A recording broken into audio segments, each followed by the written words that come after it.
I'm Rose Shen, a U.S. high school student from Hong Kong. I first visited Tai O during my school break when I wanted to immerse myself in the tranquil atmosphere of Tai O. However, the visit sparked many questions which led me to do more research about Tai O's stilt houses.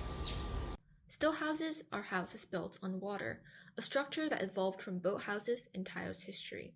It turns out that most of these structures are labeled by the Hong Kong Planning Department as squatter structures. This means that Tai O residents cannot rebuild nor refurnish the traditional structure that they call home. The stilt houses also lacked government-provided basic facilities like natural gas and wastage system, as well as fortification against floods. The condition that came with the name of squatter structures exposed residents and their stilt houses to risks like fire accidents and floods. I've talked to several villagers during my stay and discovered that they've lived in the stilt houses for their entire lives.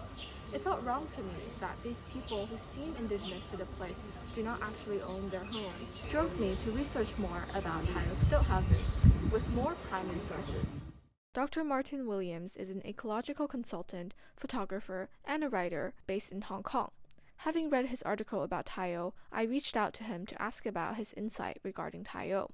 In our call, Dr. Martin Williams suggests that Tai O and the Hong Kong Tourism Board could work harder in educating and promoting Tai O's history, as he mentioned the Tanka people. Place to go and look at stilt houses and see the Tanka, the old style of living of the fisher folk who then sell you seafood and sell you all these things along there, as though it's a thriving fishing village. Because of my call with Dr. Martin Williams, I looked into the Tanka people and their relationship to Tai O.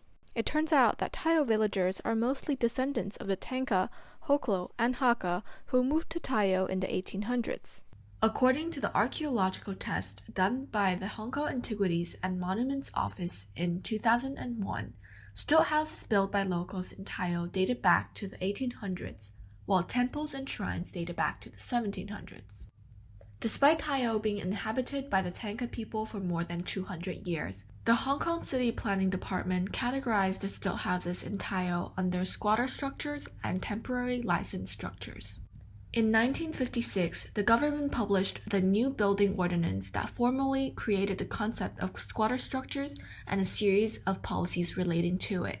Squatter structures are defined in these policies as unauthorized structures erected on governed land before June 1982, with which the government has the right to clear for development, environmental improvement, or safety reasons, or until the surveyed squatter structure is phased out through natural wastage. The government denied Tanka people's descendants ownership to their homes in Tai O because they did not have a clan pedigree, written record of ancestry that proves residence in Tai O before 1964. As a result, the stilt houses that some Tai O locals have lived in their whole lives are subjected to immediate demolition whenever the government deems necessary. According to the Hong Kong history website Hong Kong Memory on land squatters, the government also deliberately withheld basic facilities and utility services to squatters living in squatter structures, hoping that the squatters would move out due to the lack of safety, hygiene, and comfort in the structures.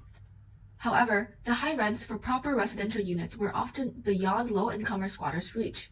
As this was applied to all identified squatter structures, Tai O villagers living in stilt houses had similar treatment. Human waste was dumped into the ocean right below the stilt houses, electricity illegally tapped from nearby buildings or transmission cables, natural gas for stovetop cooking replaced by highly flammable liquefied petroleum gas. Why would the Tai O villagers stay in the stilt houses with such inconvenient utilities and living hazard?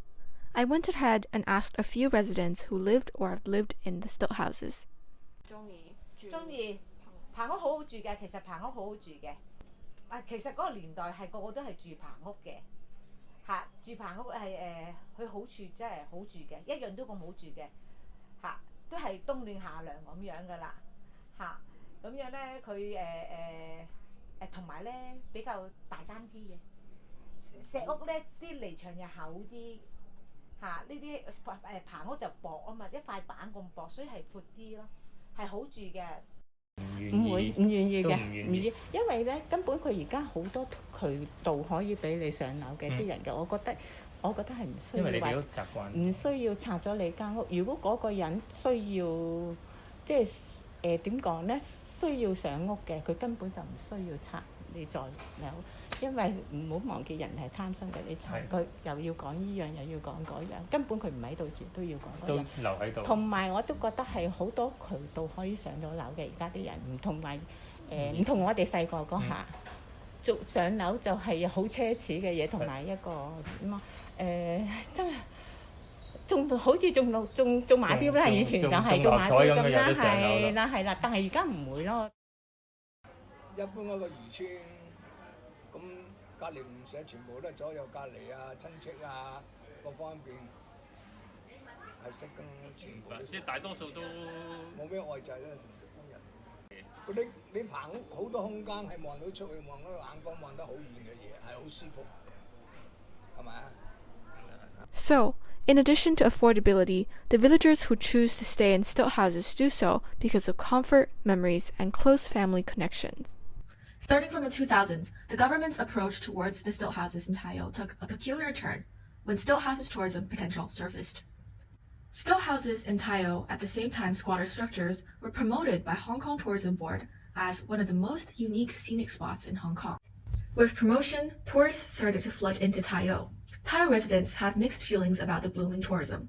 Villagers running businesses like boat tours, who used to be fishermen when there was still fish, and dried seafood stores appreciated the tourists for the increased income, while other villagers disliked the tourists as they polluted the streets and snuck their heads into their tranquil private lives. Although the tourists that visited Tai O intend to take a glimpse of the rich and unique fishing culture of Tai O, did some residents feel exploited for their lifestyles and disturbed? In the case of Tai O as a squatter area, the risks and under-average living conditions in the stilt houses were extremely salient before the 2000s, and later partially addressed by the government. On July 2, 2000, a fire broke out in Sha Tsai Min and Samchun in Tai O and destroyed about 90 stilt houses. 300 Tai O villagers were made homeless. Fire broke out near a liquefied petroleum gas cylinder, what some villagers use as a fuel-to-gas stovetop due to the absence of utility services from the government. Fire later spread rapidly through the wooden planks that usually make up a stilt house. The villagers complained that the fire department was inefficient in putting down the fire, which increased the loss and stilt houses affected. On May 2, 2013, another fire broke out at Cat Hang Street that destroyed 10 stilt houses. The fire again involved explosions of various liquefied petroleum gas cylinders, owned by villagers with no access to government-provided natural gas. Witnesses like Wong Wai King and Ho Sung Hwa noted that the fire department's emergency response was chaotic and inefficient, a similar response to the villagers' complaint about the fire response 13 years ago. The fire in both accidents spread further due to the liquefied petroleum gas cylinder used by villagers living in stilt houses without the natural gas utility service that should be provided by the government.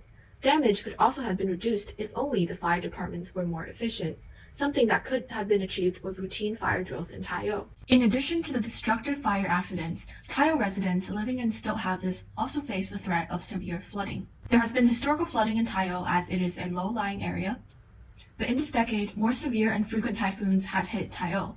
Flood-resulting typhoons, including Typhoon Hagupit in 2008 that damaged 200 properties in Tai O, Typhoon Hato in 2017, and Typhoon Mangkhut in 2018. The flooding history of Tai O is a map provided by the Hong Kong Drainage Services Department. The map shows Tai O's varying land elevation in different locations. Below the legend, MPD is a common Hong Kong surveying unit of land elevation, referring to meters above principal datum, which is the height of 1.23 meters below the average sea level. After Typhoon Hagupit in 2008 that damaged 200 properties in Tai O, the Civil Engineering and Development Department constructed a flood wall bordering Taiping Street. However, the flood wall constructed only protects floods with a 10-year recurrence interval, which are floods of the magnitude that has a 10% chance of happening in any year according to historical record of precipitation. The Home Affairs Bureau also organized annual evacuation drill to practice evacuation when there is severe flooding. However, in 2016, a survey done by the Hong Kong Jockey Club Disaster Preparedness and Response Institute suggested that the majority of Tai O residents were unfamiliar with the plan. Typhoon Hato that hit in 2017 created a combination of high tides and storm surges that had been especially serious. In the face of flood water rising as high as 3.7 meters, the levee belt gave in. A week after Hato struck, Secretary for Development Wong visited Tai O and promised residents that officials would consider expanding the flood wall. But Tai O community leader Qi said that the flood wall had proved counterproductive during heavy flooding resulted by Typhoon Hato. The flood wall was supposed to keep water out, but instead had trapped water in. An outsider volunteer for after-flood cleanup, Yu observed that many of those living in stilt houses are elderly villagers. Out of them, many have lost all their furniture and appliances, while others had their bedroom or bathroom in their stilt houses washed away during the flooding caused by Typhoon Hato. They have no money to do repairs, much less rebuild their homes. The elderly woman, a loved member of the Tai O community who lived in Tai O since she was born, shared that the flood went up to one's waistline in past severe typhoons. As average temperature rises in face of global warming, there will be concerns over more frequent fires. Similarly, as climate change brings forth more radical changes, the average severity of future typhoons that will hit Tai O could possibly increase. Many scholars have shown that the trend frequency and intensity with the storm events in the West Pacific region have significantly increased from the 1970s up to the last decade that may continue further owing to climate change. In addition, there is strong evidence that elevated greenhouse gas concentrations will also contribute to greater intensifications of precipitation events. This means that the frequency of rainstorm events will likely increase in the future. With the current flood wall and other protections in Tai O, the stilt houses located in the low-lying areas will be further affected. Fortunately, the government has mentioned in the 2030 Hong Kong Climate Action Plan that it will review the effect and implication of climate change on the design of coastal infrastructures in Tai O. For future improvement, the Hong Kong government could work more closely with the people of Tai O to improve their safety and quality of life. For safety and climate change resilience, the Hong Kong government should strengthen the flood protection that will stand against the combination of high tides and storm surges, and consider establishing more mangrove ecosystems for natural flood protection. Tai O residents should be more conscious of fire hazards like liquefied petroleum gas and conduct routine fire drills. For Tai O residents' quality of life, the Hong Kong Tourism Board could promote selective and respectful touring and improve the conditions of the stilt houses.